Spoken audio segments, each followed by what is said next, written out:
Hello, I'm Richard Winters. And in this particular tip, I want to give you some ideas about how to be prepared to open and close a gate. I'm riding a 4-year-old quarter horse gelding, and I've got about 60 days of training on him. And he is far enough along that we ought to be able to navigate a gate. Maybe we can't go to a horse show and get a blue ribbon in the trail horse class, but we should be able to open and close a gate. Perhaps the most important thing that you can do to prepare your horse to open and close a gate is make sure that they move off your leg. And so many of our training tips have been predicated on this idea that they move off of our leg. When I open up that right-hand side and press with that left spur, my horse moves off. If we don't have this going on, it's going to be pretty tough to navigate this gate. So make sure that they move off of our leg. So let me just give you a couple ideas and mention a couple pitfalls that I see time and again when people try to open and close a gate. There's an easier way to get it done, and there's a more difficult way to get it done. And if your horse is pretty green, you probably want to pick the easiest way where it can be more successful for him.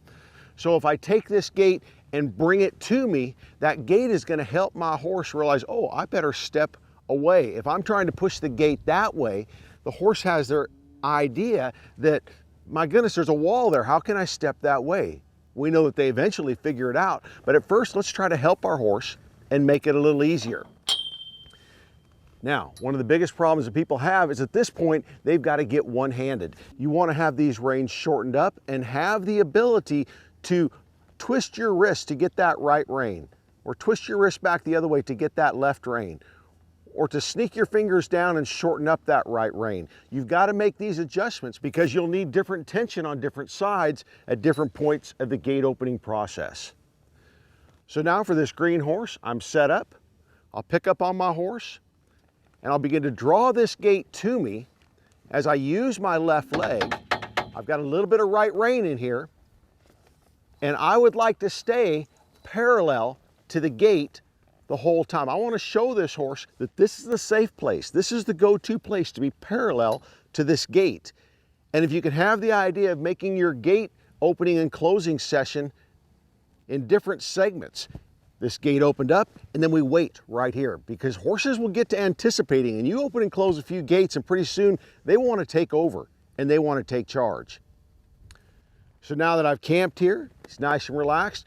My goal is to ease around the front of this gate and get parallel to it facing the other way.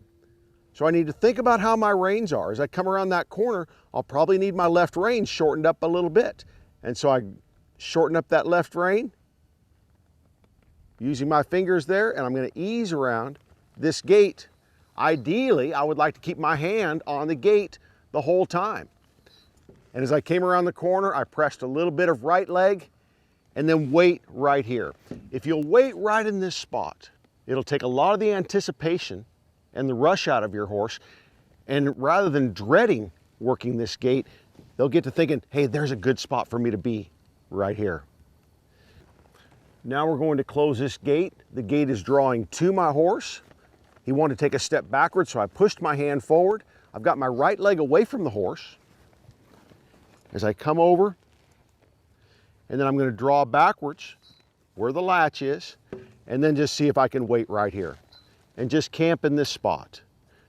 Now I'm going to back up towards this gate latch to where I can close the gate or latch it, and then just wait right here. Again, breaking up this gate process where we move the gate open, sit and wait. Bring the gate closed, sit and wait.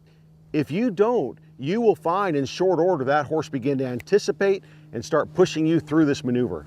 And with the importance of waiting in those different segments, we do that so ultimately we don't have to wait. I can't make this a 10-minute process every time I want to open and close a gate, but when I have the time and while I'm teaching, to wait in those spots is important. Now I push that horse away.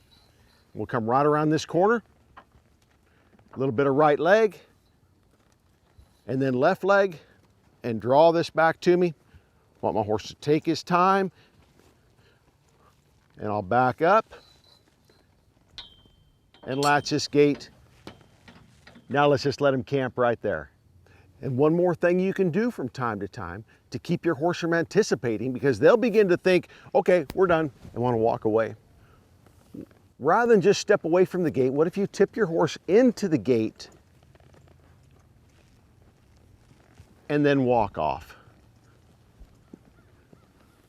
We're just trying to keep these horses waiting for us, not getting ahead of the game, not taking over. These are just a few little things that will help us. It's a matter of stepping up to that gate, being prepared, having some good rein management, waiting in those different sections of the gate, and you can help your horse be successful opening, closing gates. I'm Richard Winters. Thanks for watching.